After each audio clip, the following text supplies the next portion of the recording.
дар ҳудуди ҷамоати деҳоти рӯки ноҳияи Вахш 1352 адад хоҷагиҳои деҳқонӣ фаъолият менамояд. имрӯзҳо деҳқонон қисмати саргарми ғунучини ҳосилғундорӣ буда, қисмати дигар кишти такрориро роҳандозӣ намуда бо истифодаи коркарди дурусти агротехникии замин ки кафолати рӯёнидани ҳосили баланди маҳсулоти кишоварзӣ аст машғул мебошанд. Хоҷагии деҳқонии Бобои Ҳусейн дар ихтиёри худ 3,5 гектар замини корам дорад ки дар он кишту парвариши ҳама гуна маҳсулоти кишоварзӣ ба роҳ монда шудааст. Хоҷагидорон нави пахтаи флораро кишт карда аз чинаки 1-20 сентнерӣ ҳосил ба даст оварда мақсад доранд ки дар чинишҳои минбада бо истифодаи коркарди хуби замин самари зиёд ба даст биёранд.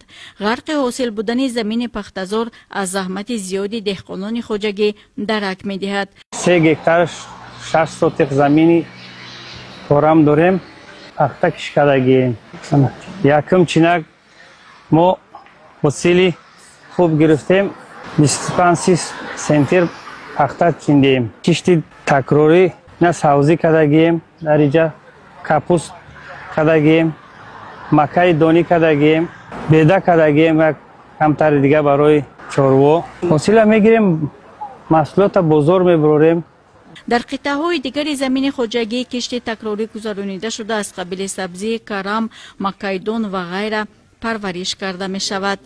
дар баробари истифодаи заминҳои хоҷагӣ, заминҳои назди ҳавлигӣ низ бо самар истифода бурда мешаванд. ҳикматулло Раҳимов, сокини ҷамоати деҳоти мазкур, дар 15 сотиқи замини назди ҳавлигиаш гулкарам, карам, сабзӣ киш намуда аз самари ҳосили рӯёнидаашон дар таъмини амнияти озуқаворӣ ҳиссагузорӣ менамоянд.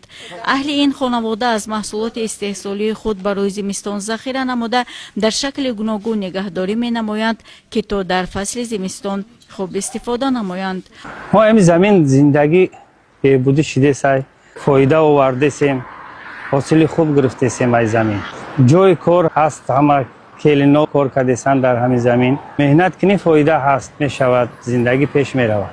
воқеан дар ихтиёр доштани замин ва истифодабарии оқилонаи он имконият фароҳам меорад ки ҳаҷми истеҳсоли маҳсулоти кишоварзӣ афзун гардида, амнияти озуқавории хонавода ва бозорҳои истеъмолии кишвар бо маҳсулоти босифати ватанӣ таъмин карда шавад.